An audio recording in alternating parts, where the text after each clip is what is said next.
Here we go. Hello, everyone. Are you ready to transform your digital product suite into a powerhouse of value and impact?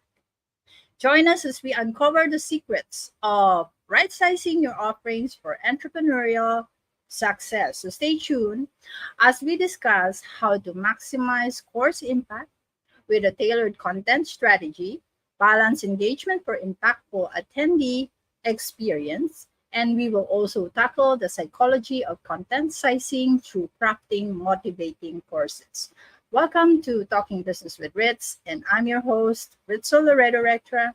Join me as we showcase the human behind the title before the offer with our special guest, right here in Talking Business with Ritz live expert interview.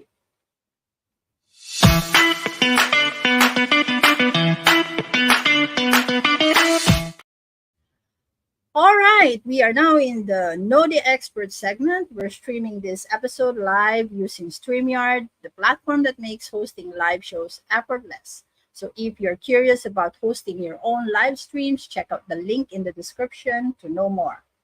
All right, now get ready to be amazed. Today we have a pleasure of welcoming Sarah Ubrix to the show. Now, Sarah, also known as the Course Performance Doctor, is a seasoned expert in the world of digital course creation and instructional design. So, with over 20 years of experience, all right, she specializes in optimizing course content and enhancing participant experiences in online learning environments. Through her company, Rubrix Design and Cafe, Sarah dedicates herself to supporting ambitious entrepreneurs in crafting gold standard digital courses that engage, inspire, and deliver real results. So it's a great. Okay, where is she? There she is. So I'm gonna bring her to the stage. Here we go. All right, it's great to have you here, Sarah. Thank you so much, Ritz. It's so nice to be here with you. All right.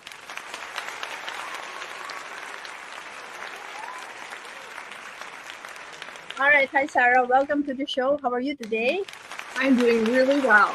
It's a nice sunny day to join you. All right. Okay. Now, that is good to know. Let's find out more about the person behind the title, right? And we are going to start with the first question. Here we go. Let me set up the stage. Here you go. All right. The first question is, who is Sarah Ubrix as a person? Am I pronouncing your name correctly? Oh my gosh, you are doing it fabulously. That is very impressive. Most people don't even attempt. That's where it's just the Sarah part of stuff. So who am I personally? Well, I always start with the fact that I'm a Wisconsinite. I am currently in the Ohio area of the United States. I know that your audience is global. And so I am an educator, a technologist, but my passion is on the learning side of things. So I personally and professionally can't separate the two because of my love for learning. It started when I was little and my dad gave me this electronic kit. I was hooked at 10. I needed to learn it all. So I basically have been a learning specialist since I was very little. All right. Now, could you briefly let us know how did your path begin as the course performance doctor? Yeah, that I actually started when I started teaching elementary school and decided to teach summer school. But I didn't want the kits that they typically bought us. So I was a principal's dream because I walked into his office and just flat out asked if I could create my own curriculum. He didn't have to pay me for the curriculum creation or anything like that. I did all the marketing. I did the promo for it. I had to develop the titles and everything and the website at that time to promote it, to enroll students. Because obviously, if I don't get my 20 students, I don't get to teach my summer school program. Never dreamt that that was me entering entrepreneurship, but Wow. it's exactly what we do. And fast forward about 4 years, so that was 2002. 2006, I signed on at a middle high school and got to create my dream computer science program. Wow. As an elective program, it again was basically the entrepreneurship course product development model. Because again, I didn't have a standard set of enrollees. I had to recruit enrollments into my classes because, again, if I didn't get enrollments, I didn't get my teaching contract for the next year. So it's funny that I was an entrepreneur within the academic space. And the further I've dug into this space, the more I've been able to connect those dots. So it really started as an academic. Crazy. No, it's not. Actually, it's quite inspiring, you know. It's quite inspiring. I myself is like, I like learning. I like trying new things, especially in technology, especially backend, because that is also my background. I'm Okay. a system consultant in my corporate job. So it's like, oh, okay. Talking to you is like, right. Yes. Well, the systems part is, it's one of those where I know enough to be dangerous. But honestly, having my background, because it's elementary ed with computer science and then learning and instructional technology and learning design. But when I worked at a software company and I'd go to the client site, I could come back and talk to the programmers in the programming room. And they Yes. didn't shoo me away because I could talk their talk and I could translate between what my clients were asking for and what they needed to meet their laws and regulations for hiring and everything. And I could come in and say, okay, you already have this programming aspect in here. Can we just tweak that this way or Mhm. whatever? And I could put it into the language of the programmers. So it Exactly. was such an advantage. And I never realized that until years later. Exactly. All right, now let's go and get to know you more on a personal level. All right, here we go. Are you ready for a lightning round of fun questions, Sarah? I can. I am. I have to revert to my K-12 days when I get to be the fun educator. Yes, yes. All right. Now, first question. What is your favorite word and why? It feels like it's amazing because everything is always amazing. All right. Now, if you could have dinner with any historical figure, who would it be? Ooh, I love this question. It'd have to be Steve Jobs. I love his motto of the connecting the dots and the looking backwards and how he dropped out of college to start dropping into classes. I feel like I personally have done that with my career where I've taken projects to get a little bit of information out and then connected that forward. So definitely Steve Jobs. Wow. All right. Call me when you meet her. Meet Okay, him. I'm gonna join. All excellent. right. All right. So are you an early bird or a night owl? Early bird. I can't sleep Oh, in past 5 a.m. I wish I could. all right. I'm sleeping. I'm still sleeping at that time. All right. Now, your favorite way to unwind after a long day? Oh, that would be sitting. I have a amazing backyard and just sitting, taking in nature or heading out for a hike somewhere. So it's about being able to just sit and be present and take in the surroundings, ideally outdoors. Outdoors. All right. Now, beach vacation or mountain retreat? Ooh, those are tough because I would love them both, but I'm going to have to go with the beach because there's something about the feet in the sand and the water. All right. So next question, dogs or cats? Can I have a both? Because I have two cats that think that they're dogs. They're even leash All trained. right. I am a dual. I have a cat. I love cats and I love dogs. Nice. Right. Now, what's the best piece of advice you've ever received? Oh, don't be afraid to try new things. My very first principal when I was teaching fourth grade, and actually when I was working in the computer lab aide, he pushed me to try new things, would send me off to trainings. And I learned very early in my career, and I think that came from my childhood too. I was the one climbing the tree or in the river or in the pond. It was the tomboy in me. Nice. So, what's your favorite childhood memory aside Ooh, from climbing the trees? yeah. So childhood memory. I think it just was the outdoor. I mean, we always were outside, whether it was playing with friends and playing games in the neighborhood, or truly just in the farm fields or in the woods, or just hanging in the yard. Anything outdoors. And we lived and breathed from sunup to the streetlights coming on. Wow. All right. In 3 words, how would your friends describe you? 3 words. That is really tough. Motivated, energetic, and driven.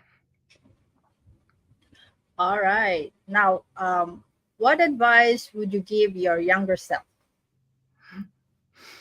Don't feel like you have to pick one thing. Mhm. You can change. Exactly. That's a very nice advice. All right. Now, Sarah, your stories have been really interesting, and I've enjoyed really getting to know you better. All right, now Like, it's time for our next part of the show. Before we get into that, if our audience, if you're enjoying the show, remember to hit the like button and subscribe to our channel. And for our live viewers, keep those questions coming for the Q&A session later. All right, so let's dive in. Here we go.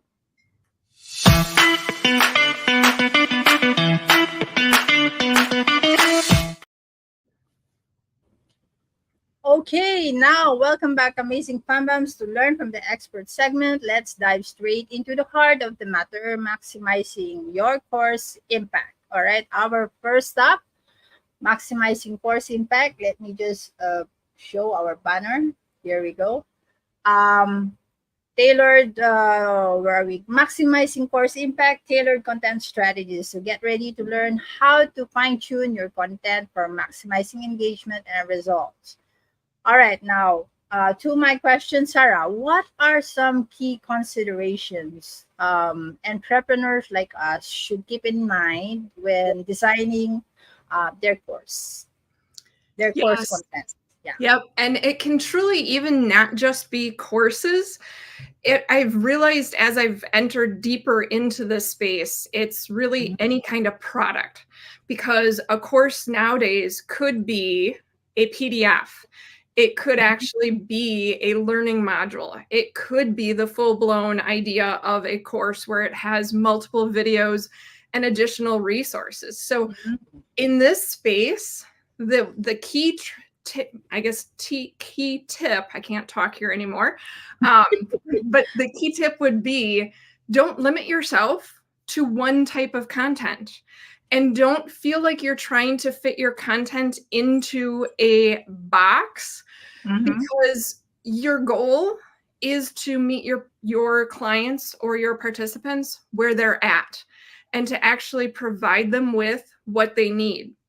Sometimes that's going to be how-to content. I know if you do Googling on what you should be posting and what you should be sharing, you're going to find a lot of people talking about, well, just give away your how-tos and, tell people how to do this or how to do that. Yeah. To be honest, the how-to is what they're going to get when they get to know you. The how-to is after they've made the purchase.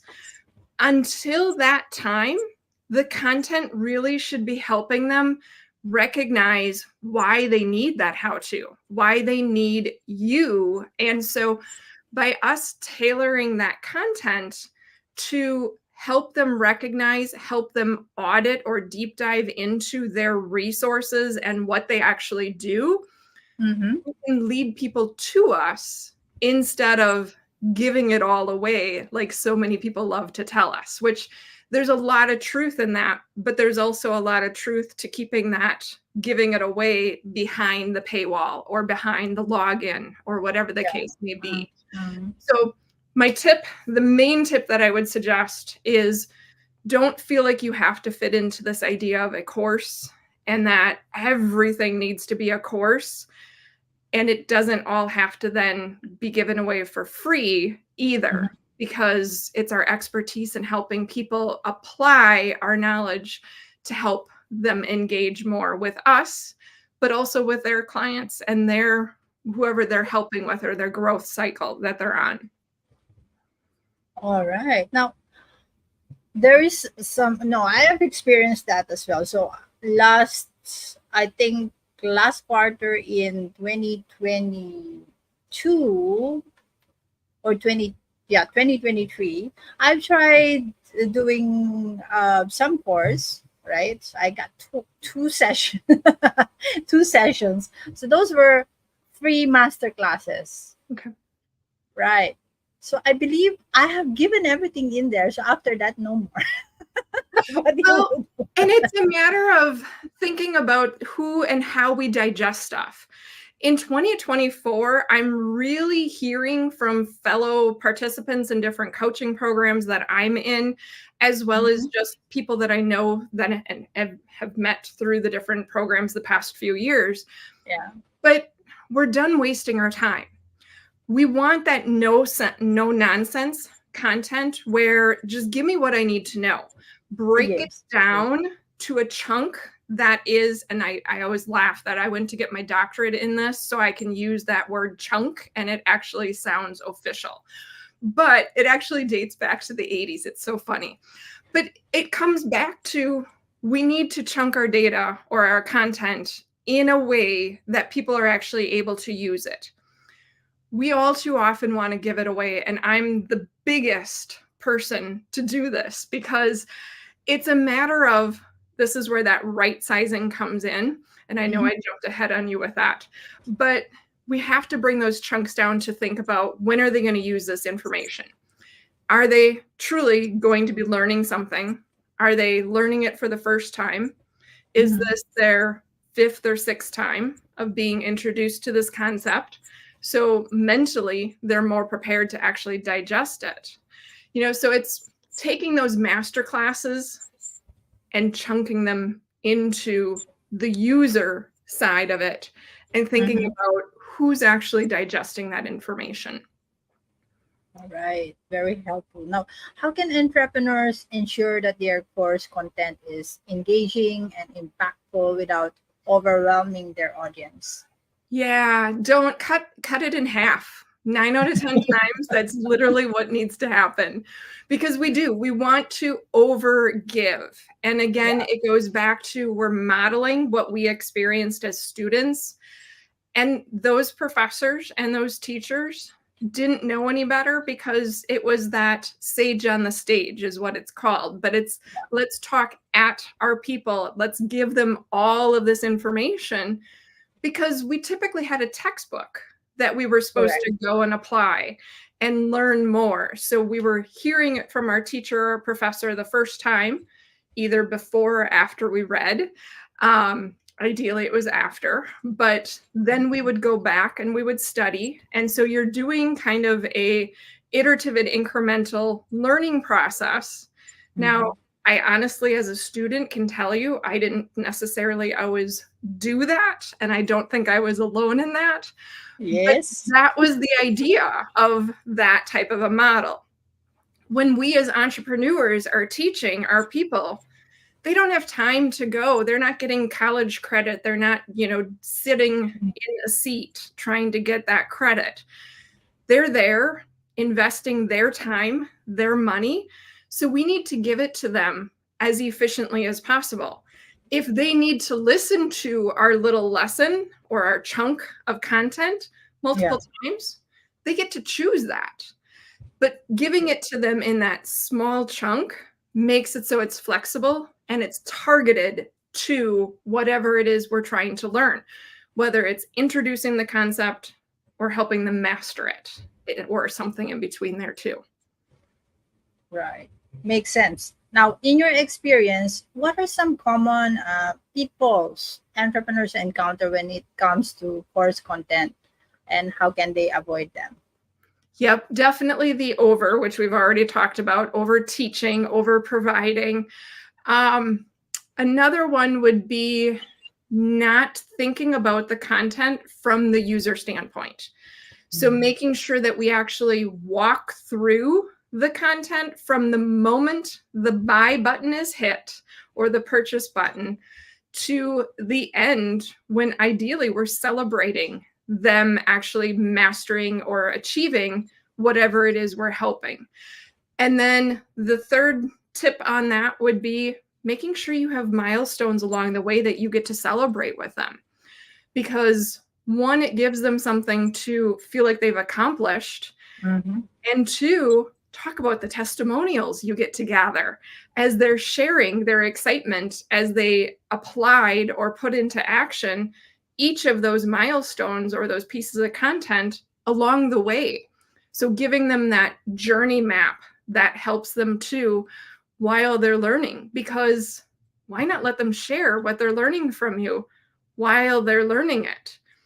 But they're so engrossed in the learning itself, they're not thinking about it. So a free tip for all of your audience would be give them a template, give them a post, give them something to reflect on, and then go for it and encourage them to share that on their social media accounts. And then tag you or put a hashtag that you use for your course or whatever. So it's connecting to you. So it's a win-win for everybody. So I think I gave 4 tips there. Yay. All right. Those were fantastic information, Sarah. Now, all right. Now, to continue, now let's dive into our next topic, which is engagement. Here we go. All right. Engagement overload to impactful experiences. Now, of course, this is called course balancing. So we're shifting gears to explore how to strike the perfect balance in your course. So we've just discussed about the common pitfalls to course content creation. Now, Sarah, tell us, what are some common pitfalls entrepreneurs face when it comes to course engagement, and how can they avoid them? Yeah, the common pitfalls with course engagement are tough because it's a matter of diving into what is actually being taught. So knowing if you're teaching a skill, then it becomes, for the engagement part of it, just repetition. Giving them lots and lots of examples so that they have something to model after. And case studies are a great way of doing that. Whether you're talking them through or using your participants as case studies. That's where the group coaching comes in so nice, because you can actually target that particular participant's needs and walk them through to, okay, here's where you need to, you did this step or that step. For how-tos, when you're implementing technology especially, that's super easy. When it's more strategy and learning how to think differently or apply a concept, that gets trickier, because we need to think about how our audience is learning this while we're introducing it. So often we like to do the instruction live because then we get the questions. But all too often, our audience is so intently listening to write down their notes or thinking through and putting it into context. So their brain is overloaded. And that's where the video beforehand and what in our field we love to call flipping it, Mm-hmm. because we put the video of instruction first, then we come together in the live sessions into an implementation call or a let's walk through this again. And this is where that modeling, case studies, talking through examples, and then answering questions helps that engagement part of it. But it's really thinking about, is this the first time my audience is going to hear this, especially within my language or my framework or whatever Yeah. I might be using? Or is this reinforcing those concepts and helping them apply it within their industry, their business, or their personal growth? And separating those two and really being cognizant of the fact that our brain needs time to process. And Mm-hmm. you can't expect people to go back and forth. I personally, in group coaching, I struggle because I end up deep thinking because it's great advice, but my brain needs that time to digest and Mm-hmm. basically move that information out of the way that's already there and connect those dots, like Steve Jobs always says, to move it forward. And that's the piece where the engagement, if we don't take that into account, we don't get engagement. People are going to be staring at us on a Yeah. screen, and it's not their fault and it's not your fault. It's just a matter of purposefully thinking about what's the content? What's our goal here? And if we have people live, let's think engagement rather than instruction. That's my takeaway. Wow. Great point. Now, how can entrepreneurs strike that delicate balance between providing enough content to keep learners engaged without actually really overwhelming them? I know you've talked about Yeah. that a bit more, yeah, but yeah. Yep. It really comes down to just practice and being okay with the small chunks. Um, we often like to try to create a course, especially if we're using that course model. We want to Mm, create it where people can go and do it, and people are encouraged to just do live recordings. That's yeah. great.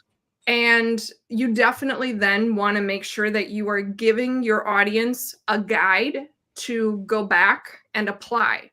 Because again, you don't want them to do it all at once. Mm, But it is a great model to figure out where people have questions. Then, as you iterate on that course, you can start pulling the chunks out.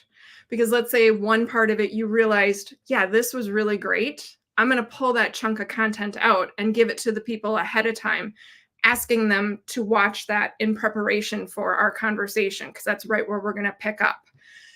That way, then you eventually end up filling your course with content chunks that are targeted to what they're grasping.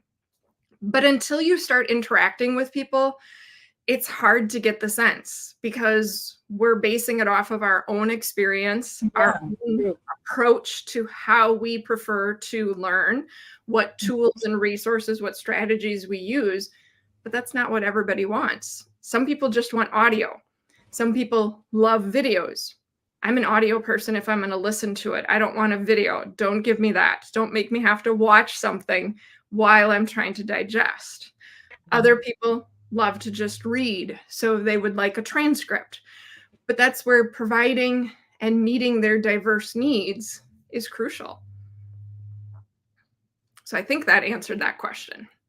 Yeah, but if we are like just starting, how would Yeah. we know, right? How would we know where to start or what to provide? Do we provide just the videos? We wouldn't Yep. know, right? Unless we try, isn't it? Exactly. And that's where it's a great approach to try to do it with live people. I encourage people to do beta tests or pilot launches so that you have those live recordings, but Mm-hmm. do it with a smaller group. All too often, we all dream of that six-figure launch the very Yeah. first time, but we're not always doing our audience the best service by doing that. We bring them all in unless it's something you have been doing for years and you're Yeah. just transitioning. Like I have one client who she's been doing what we're going to convert her course to for years. So she's got that mastered. We're just now adding the new technology to it. So it's just a matter of rethinking and breaking her content up. But how she presents it, that's solid. She's good with that part of it. We just need to transition it to the independent, on-demand learning style that people are wanting now and in today's day and age. So yes, to your point, we have to be strategic in it. And that's the part that I love helping my clients do. Let's create that roadmap. I've learned the things the hard way. That first program, that's the piece that I failed on. I dreamed big, and I enrolled people into 10 courses right off the bat. Wow. And guess you had to develop and teach all 10 of those courses the very next academic year. I was 2 to 3 in the morning creating my online aspect of it. And it was just a hybrid course. So I was still teaching it face to face, but I was trying to meet my learners' needs because I had people or students in there who were techies. You know, they were here because they just wanted a fun tech class, and that's what this offered them. And then I had others who the idea of touching a computer was scary, and they didn't know how to save a file or how do you change the name of a file. So I had all those spectrums within my single classes, and I had to meet each of their needs and make sure they all stepped away with learning something. And that's what we're encountering in the entrepreneur world. Yeah, exactly. So if you cater for all those spectrum, right, wouldn't it be like doing a disservice for those that are already ahead, or are you separating them? So what I personally have found successful and what I love helping my clients do is we basically create a little path through the woods, so to say. What is the main thing that we are actually teaching or supporting them on? Is it in my case, it's creating a roadmap for your product suite is really what I have realized that's my thing. Yeah. Now, can I help somebody set up their courses, their website, their sales stuff and all of that in whatever tool they're using, whether it's Kajabi, WordPress, or some other tool that they're using? Sure, yeah. I can help them on that tech part of it, but that's not my main thing. Yeah. That becomes a little side resource. And so it's being strategic about how we help help our clients. And when we bring the extras in, but this is where knowing what your focus is and what you're providing as your service and what your boundaries are. I keep talking, I don't know if you are a bowler, but I can remember when I was little and I'd be bowling and they had these bumper pads that they put in so you didn't get gutter balls when you were really little. I loved those bumper pads because we're going to hit those pins no matter what. Yeah. And that's what we need to do, because no matter what we're teaching or helping or coaching, we have a lot of other skill sets. And it's so easy to try to teach all of that. But we're just going to overwhelm our people if we try to talk about that all. We then bring it in however you want to do it, whether it's courses you add on, bonuses you add on, freebies. There's so many different approaches. I personally have an a la carte listing where the tech stuff comes in because I don't want to remove it from my offerings, but it's not my one thing. It's not my main focus. Yeah. It's a bonus to my people that I can help them with that. So I think that answered your question. Right. It is. That makes sense. All right. Now, lastly, how can entrepreneurs ensure that their course content remains relevant, okay? Yeah. Aging over time, especially in these rapidly evolving industries? It is tough because what worked in 2023 isn't working in 2024. And on Instagram in particular, you see a lot of the big dream people that are out there talking about that and how the strategies are needing to flip. Yeah. I think that's the big part of it, is keeping your finger on that pulse. I know for myself, I will never not be in a coaching program. I will never not be learning and connecting with other people. And Mhm. I think we all too often in our careers and our professional lives feel like you go, you learn, you get your degree, you get your certification, you get whatever, you accomplish something, and you're done. And that's your milestone. But you have to be willing to continually learning, that lifelong learning perspective. I Yeah. think that's the biggest thing.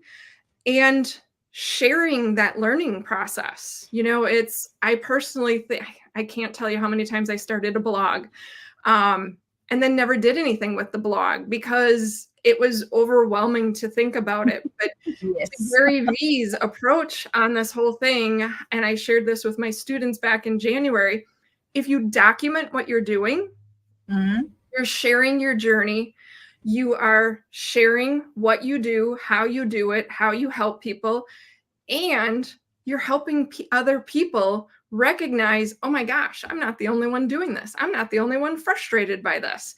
That whole idea of documenting what you're doing versus creating content for the Mhm. purpose of creating Yep. was mind blowing for me when I really started connecting those dots. And our courses need to be that same way.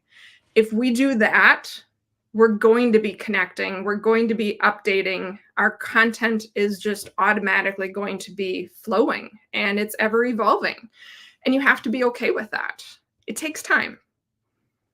Right. Tremendous value bombs there.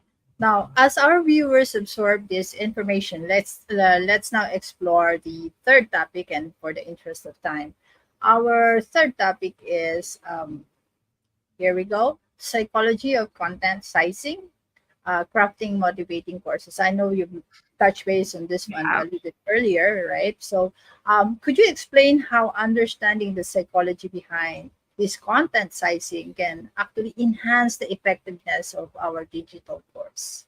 Yeah, definitely. It comes back to that chunking of our content and Mhm. really making sure that we are putting it into digestible pieces of information and giving enough modeled examples and supporting our participants with the digestion of the information. That in itself is going to keep them motivated, because if they can see how XYZ has done this and this is how this can fit into this context, or they've got all those examples out there. As Mhm. students, we often were provided with exemplars. We never really, at least I never understood the value of receiving an exemplar of the high ones and the low ones. Mhm. But that's really what we want to be giving our participants, are those really great examples. But we also want to see those that aren't so successful, because it's from those failures Yes. that we keep learning. And it's like, oh my gosh, mine's better than that. I did better than XYZ. Or, it's always that comparison that we by default want to do.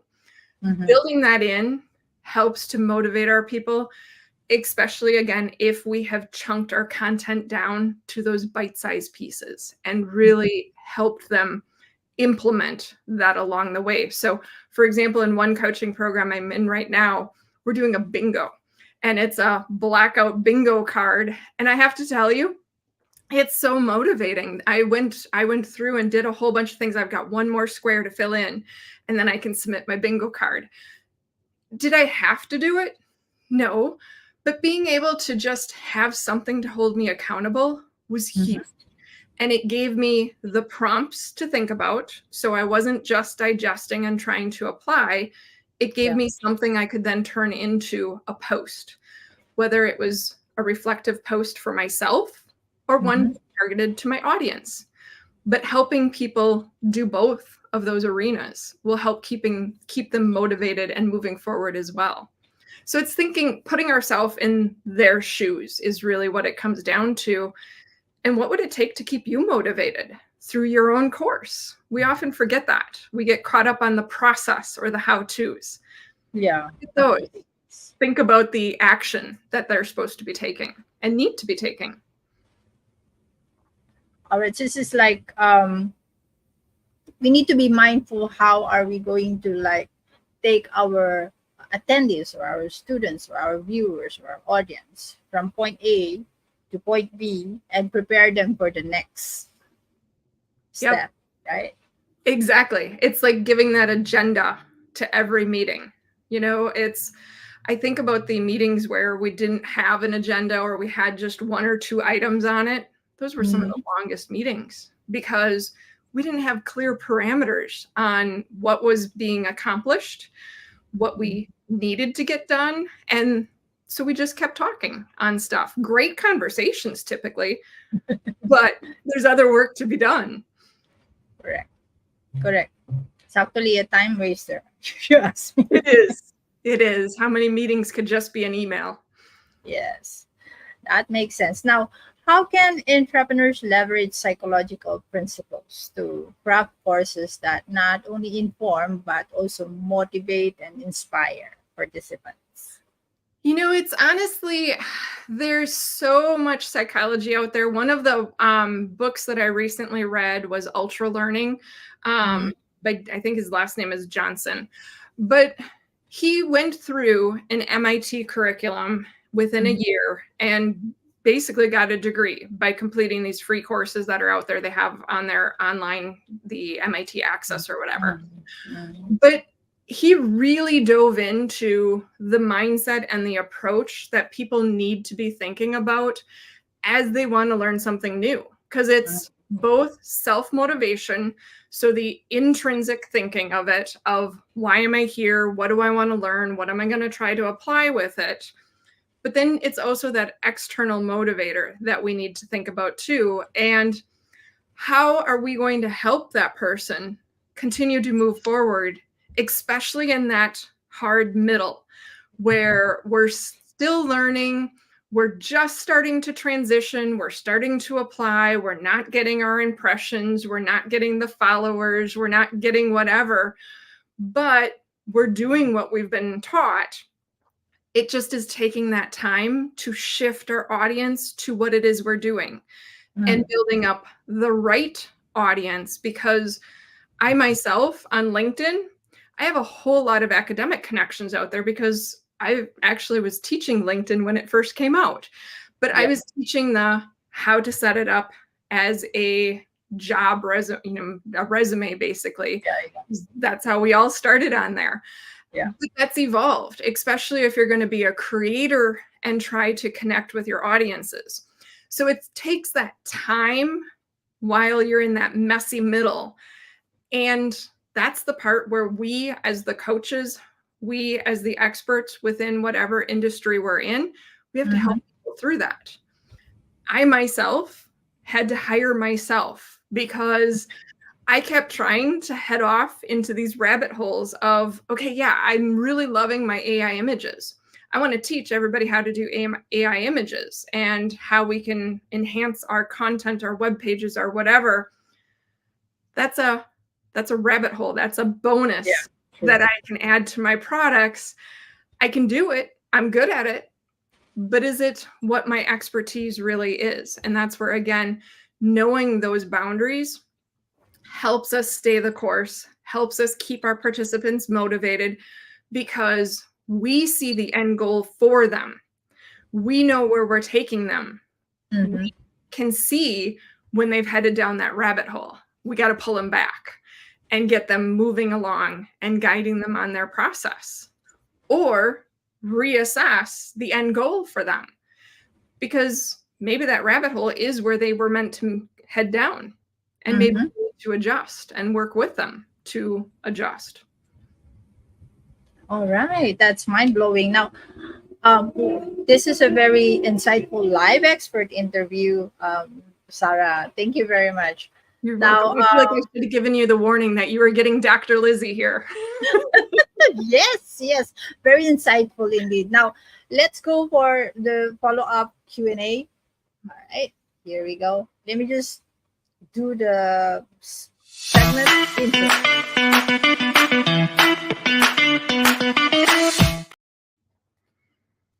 right, first question. Here we go. Here's a question from one of my friends. How do I know if my course content is too overwhelming for my audience? Honestly, a lot of times you get crickets. People don't even know what to ask because they don't know where to start. Yeah. Or they download whatever, or they log in and they start watching it, or they watch it super fast, but then do nothing with it. That is all too often a big sign of overwhelm. Or they maybe do 1 or 2 modules and then they vanish forever because they've hit that wall, so to say. I think I did that. We've all done it. So you're not alone. It's like, oh, Yeah. not a good experience. Maybe not. Maybe later. Maybe. I'm Yep. going to do it again. But the best part is you can take, especially with the AI tools that are out there nowadays, you can take, and hopefully you've got it recorded, or you could do that. Just chunk it down, just piece it apart. Think about each of those. How could you turn it into 3 segments even? And you just keep going smaller and smaller until you got it. That's the best part. It's the iterative and incremental piece. It's amazing. And then you're going to put them together in a whole course. That's what you're saying, right? Okay. It is, because it grows organically instead of that idea that you have to have it all there. That, to me, was one of my biggest lessons learned, because I tried to do it all up front and I burned myself out. Years and years of doing that. It takes a toll, and it shows in what you start doing, because then you have these big dreams and you have this massive parking lot of to-do items, but you have to just tick one away at a time. It's that whole, there's the book, The One Thing. You need to choose, what is the focus for this iteration? What are we making the adjustment? Because otherwise we lose track of data as well. And we don't know what worked. If we're trying to do too much, we can assume this worked or that worked, but maybe it was the third thing, or the thing you didn't even know you did, that actually worked. Right. So that goes to the next question, which is, are there specific tools or techniques you recommend for measuring the effectiveness of any course content? Yep. The number one thing, which I know we talked about before we went live, is feedback. Oh, yeah. It needs to be embedded in throughout, and you need to be having those regular conversations with people. Those evals at the end, the feedback at the end, asking for the reviews at the end are great, but all too often people are ready to move on. So you don't get the heart of the things. If you build in the engagement and build in the feedback loops before or right in there, you've got it. My favorite and I take it from my K-12 days, was the exit ticket, where as people are leaving, what's one thing that you still have a question on? What's one thing that you got clarity on within today's lesson? 2 simple little questions. That's it. And then they walk out the door.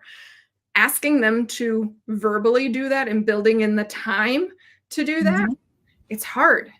But that goes back to the previous question of the overwhelm. If we have our content right-sized, we have that time for the engagement. People want the engagement. They want to be able to get the clarity.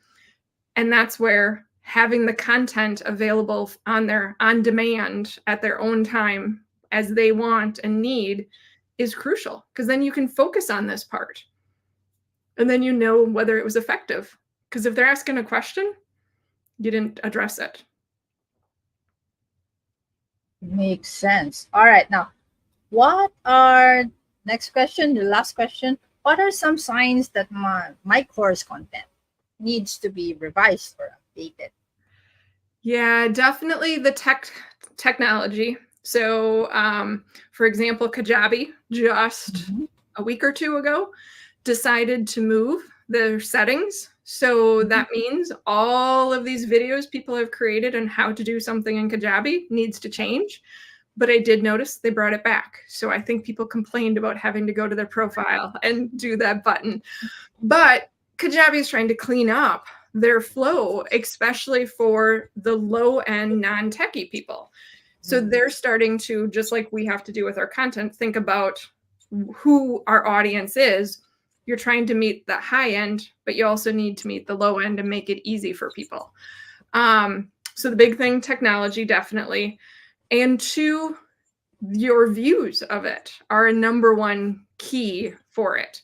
Are people actually engaging? Are they watching it or not? The analytics within whatever system you're using, that's where YouTube and posting videos on there is so awesome. Yeah. It by default collects that data for us. So watching that.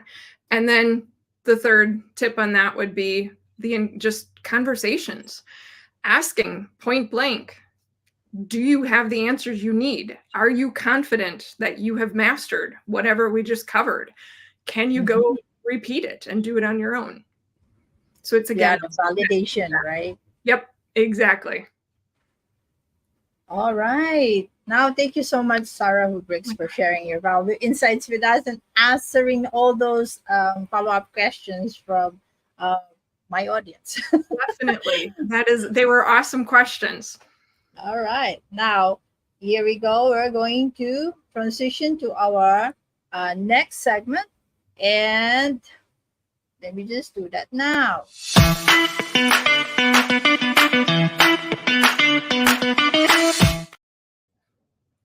All right. Ship it. Okay, now welcome back, Fantastic Fambams. Here's the recap for the previous segment. In today's episode, we managed to get a glimpse of Sarah's personal life in the Know the Expert segment. And in the Learn from the Expert, we've gained valuable information such as maximizing course impact requires tailored content strategies. Balancing engagement is crucial for creating impactful learning experiences. And understanding the psychology of content sizing is the key to crafting motivating courses. So it's not just about absorbing the information, but actually implementing them into our business. So as I've said earlier, from point A to point B, you must be able to bring your audience from one point to another and prepare them for the next. All right, now let's strive for progress, not perfection. And it is better to do something rather than nothing at all.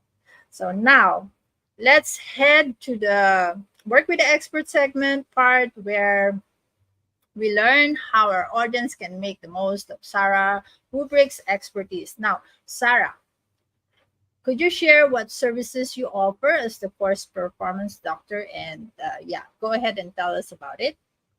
Yeah, so it's really built on a coaching process. So it starts off with a discovery call, and it's 4 steps along the way. So we have that conversation, make sure that you're ready.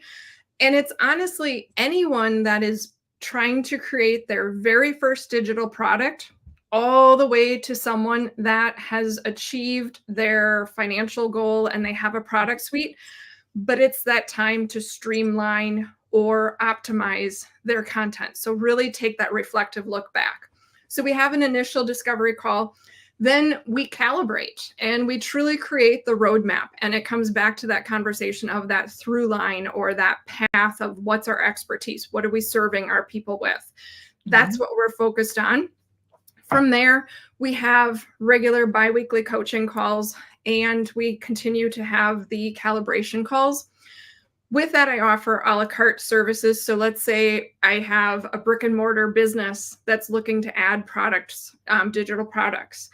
They're starting from the ground up. So I'll go on site, or we do it via Zoom, and we do a workshop series where they're dreaming big. They're thinking about what they'd want. And so that's where the a la carte pieces come in.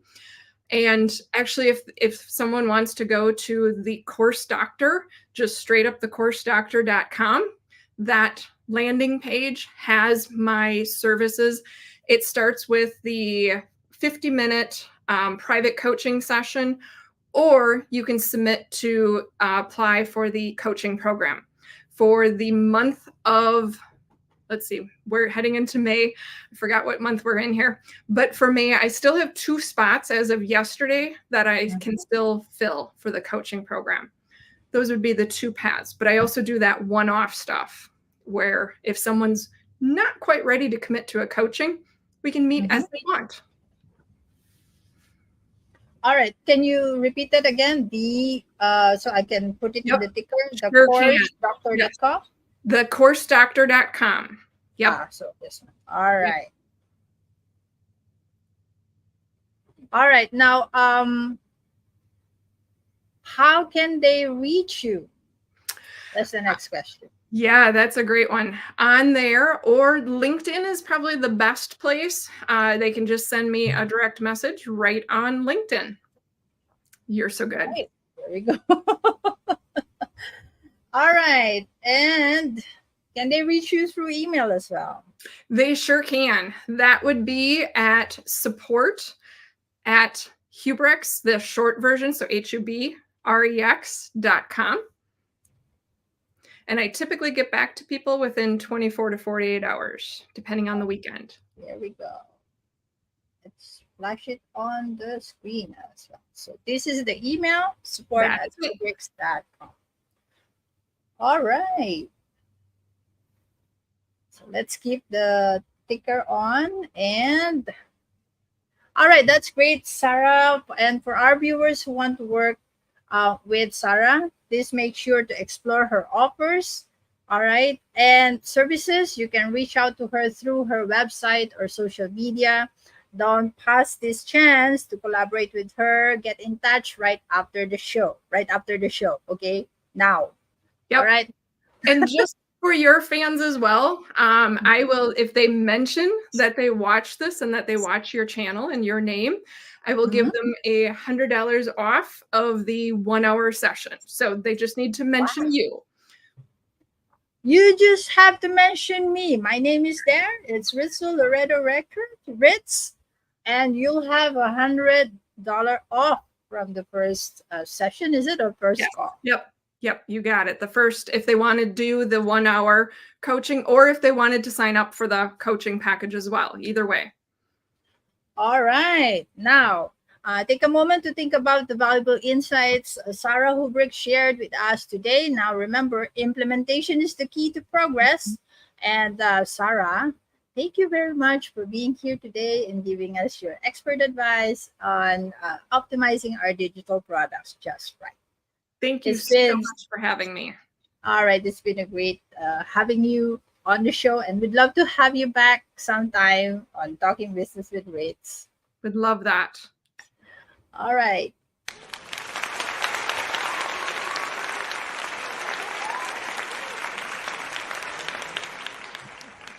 Okay, now, thank you once again, my fam bam, for joining us today.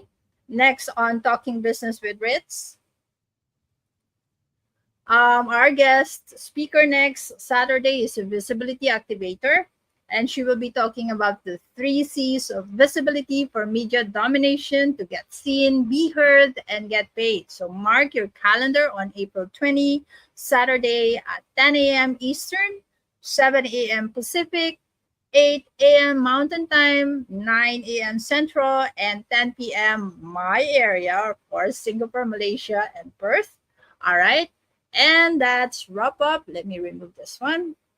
And that wraps up for today's episode. Don't forget to hit the like button, subscribe to the channel, and stay tuned for more great content. Now, stay safe and healthy, everybody.